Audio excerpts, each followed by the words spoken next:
let's talk about a real head-scratcher in the housing market. How is it possible that a city can be one of the last affordable places to buy a home in California, while at the same time being one of the hottest, most competitive markets in the entire country? Well, that's exactly what's happening in Fresno, and we're going to unpack this paradox. First up, let's just get a handle on how affordable we're really talking. I mean, the difference here is just wild. The average home in Fresno, it's about $386,000. Now look at LA. It's over $500,000 more. Or San Francisco, we're talking nearly $1 million more. You can see why for a lot of Californians, Fresno looks like a total dream. But here's where it all gets kind of weird.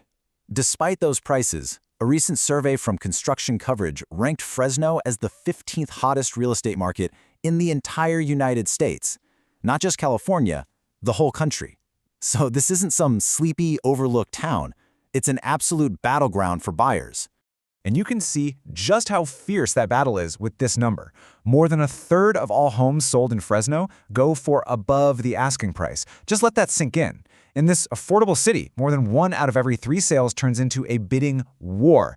That is a sign of some seriously scorching demand. And that brings us right to the core question we're digging into. What in the world is going on here? How is Fresno managing to be these two totally opposite things at the same time? Let's start breaking down the forces that are driving this whole situation. So let's start with our first clue.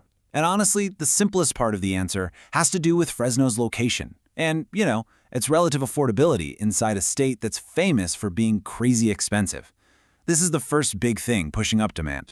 This quote from a local loan officer, Paul Salazar, just hits the nail on the head. You've got home buyers looking at prices in Southern California, up in the Bay Area, or anywhere on the coast, and they just feel totally priced out. So Fresno, sitting right there in the middle of the state, becomes this logical, much more affordable option. And what do they find when they start looking? I mean, actual, real value.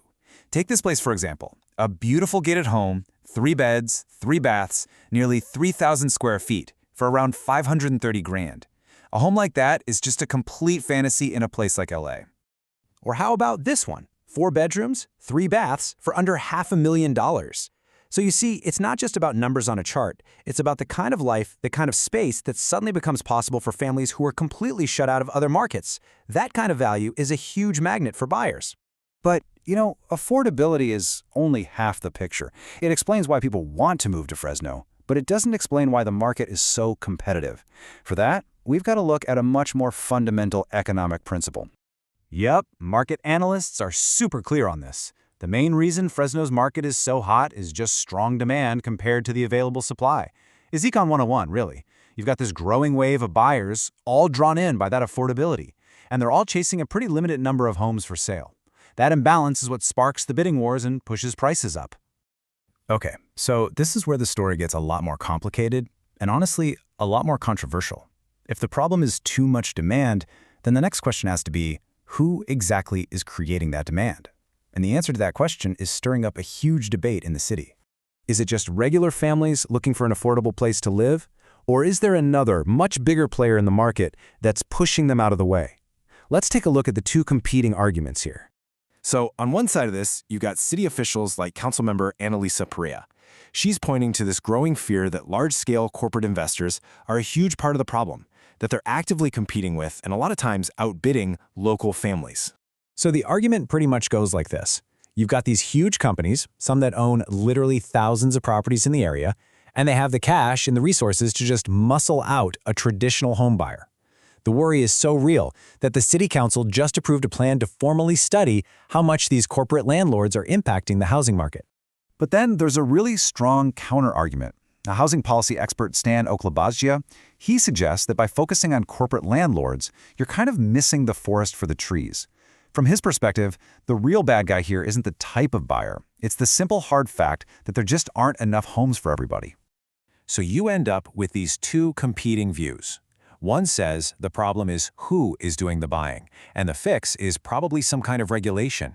The other side says the problem is a fundamental lack of inventory, and the only real way out is to build more homes. And the truth? It probably has something to do with both. So what does this all mean when you put it together? Well, it means that Fresno's housing market is at this really fascinating, really challenging crossroads, and it's being shaped by this unique mix of pressures. When we put all the pieces on the table, the reasons for this paradox get pretty clear. First, you've got its relative affordability in California, which just pulls buyers in from all over. Second, that huge demand crashes right into a low supply of homes. And third, the competition for those few homes is coming from every direction, from hopeful families to possibly these huge corporate investors. So for anyone out there thinking about buying, here's the bottom line. Yes, Fresno absolutely offers you a chance to own a home that might be totally out of reach somewhere else in California. But getting that home is not going to be a walk in the park. You have to go in ready for a fast, competitive market where bidding wars are pretty much just part of the game. And all of this leaves us with a final, much bigger question. Fresno is really a perfect case study for what's happening all across the country as people search for affordable places to live. The question is, can these last bastions of value actually handle all this new pressure? Or are they just destined to become as expensive and out of reach as the very places everyone is trying to escape from?